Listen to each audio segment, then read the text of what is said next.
Alrighty, what is going on, ladies and gentlemen? My name is Celestia Lambert, your ever-loving nerd, and well, today I wanted to do something a little bit different. So, no gameplay today, though that will be picking back up tomorrow with Fallout New Vegas. And I do apologize for not streaming yesterday. Had a family emergency to take care of on, I think it was Monday. Yeah, had a family emergency to take care of on Monday, and it just stuck with me throughout a good portion of yesterday. So, A, I'm sorry for not streaming yesterday, and B, I'm also sorry for not saying anything on Twitter about it. So, yeah, just kind of wanted to get that out there. But no, today's stream is gonna be something a little different. So, recently, my fiance and I have gotten into, in my case, and gotten back into, in her case, miniature wargaming. Now, for those of you who don't know what miniature wargaming is, think of it. How to best describe it?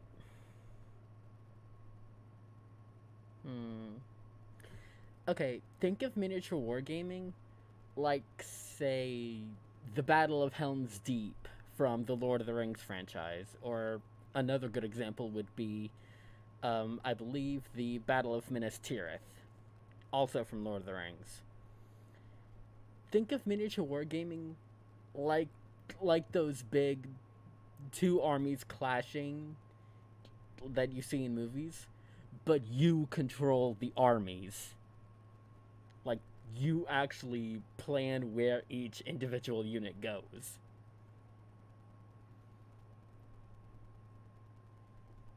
So, I figure since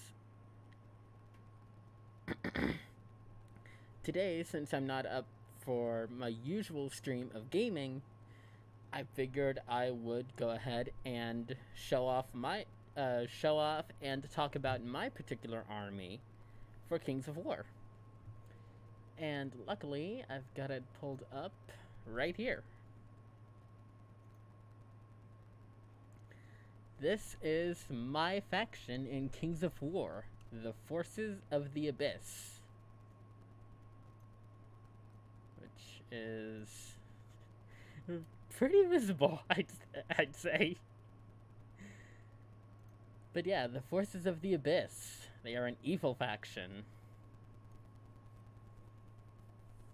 You've got your standard alignments: good, neutral, evil, all that stuff. All that stuff is there from Dungeons and Dragons and Pathfinder and all that good stuff. So yeah, I'm running the Forces of the Abyss. And what I was thinking of going for when my fiance was helping me build my army is just give me an army that can hit stuff. That can hit stuff, hit it hard, and maybe capture a couple of objectives. But mainly hit stuff and hit it hard.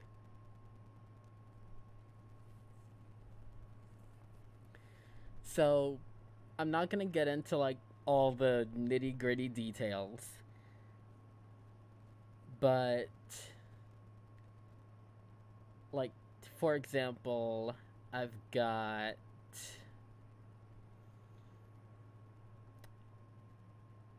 let's see, who's a big damage dealer? Ah, here we go. Cronius, for example.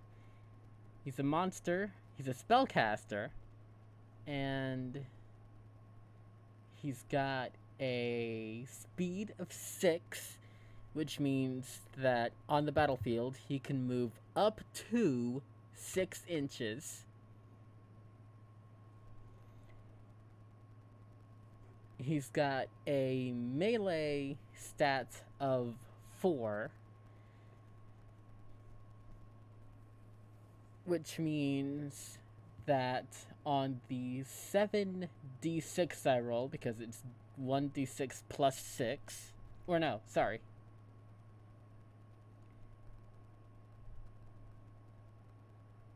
I think. Hold on.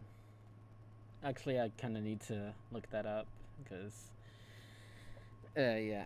Let me look that up real quick.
Okay, sorry about that.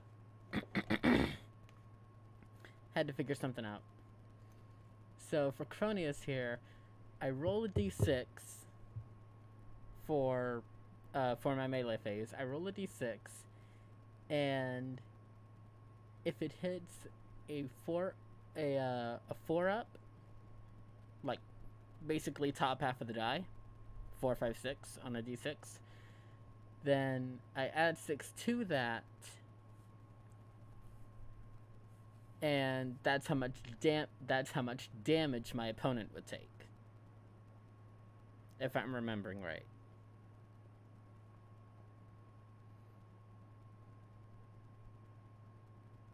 I might be wrong there, I don't know. I'll have to look that up later. Anyway, let's take another unit. Let's use...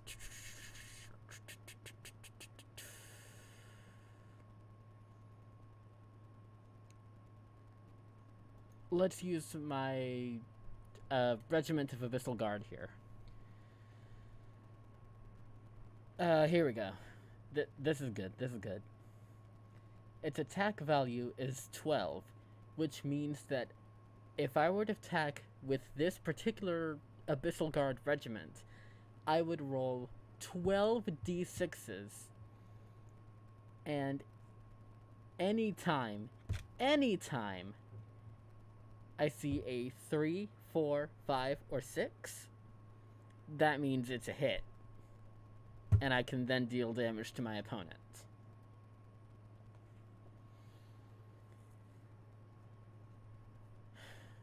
Now, you see this stat here, this NE-16, that is the unit's nerve stat. What a nerve stat is whether or not a unit is either wavered, which would be this dash here. If you pick a particular unit and you see a dash in front of it, like with the succubi larvae here, it has a dash 27. The dash means that your unit cannot be wavered. And if a unit is wavered, then if I'm remembering correctly, they take a neg 1 to basically anything they do, if I'm remembering right. But like, for example, this 27 here, still on the succubi larvae, this 27 here, that is the unit's route value. If, for again, using the succubi larvae lesion as an example here, if this particular unit took 27 points of damage at all, then that unit is routed and you cannot use them anymore. You cannot use this particular unit if and when it goes over this value right here, this 27. Or say, looking at my two succubi troops, they have a waver of 10 and a route of 12. So if they go over 10 points of damage, then again, they take a neg 1 to pretty much anything and everything. And if they go over 12 points, then they're out of the game. Now, looking at my Molochs here, my Moloch horde, you see this? Upgrade with a Despoiler champion? That is an upgrade that the Molochs can get, giving them Fearless and Brutal. I forget what exactly Brutal does, but Fearless basically means that the Molochs cannot be routed. Basically, the Molochs don't die. Like, this value right here, this nerve value with Fearless, if I'm remembering correctly, that basically means that this entire value, this 16/18, is moot. Because it's a horde. And hordes are basically the biggest size that any one unit can go. Unless it's like a monster or a titan. For regular infantry, for like quote unquote regular units, a horde is basically the largest you can go. It's either horde or legion that's the largest. I think it's horde. Yeah, because troop, regiment, legion, horde. So yeah, horde is the largest you can go in Kings of War troop size. Horde is the largest you can go.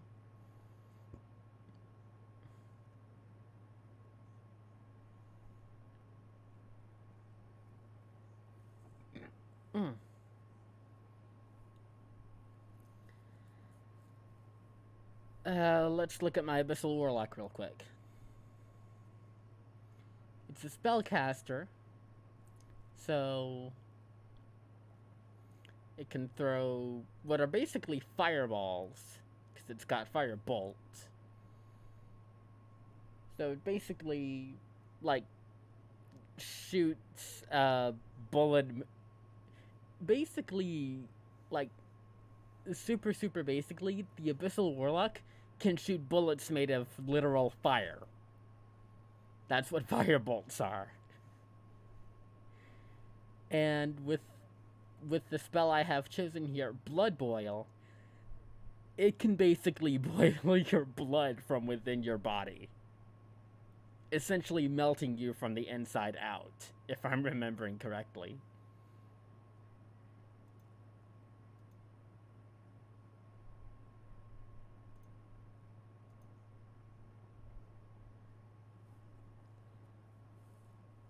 So yeah, the Abyssal Warlock is he's pretty tough, though he does have a nerf value of 1113, which means that he can be dealt with fairly quickly if my opponent is lucky enough.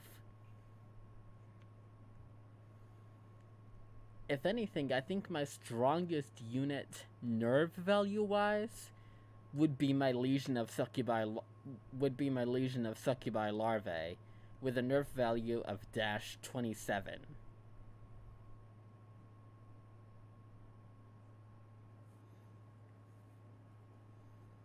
Yeah, my Legion of Succubi Larvae is essentially my strongest unit nerve value wise, because they can keep the fight going the longest with their nerf value of -27.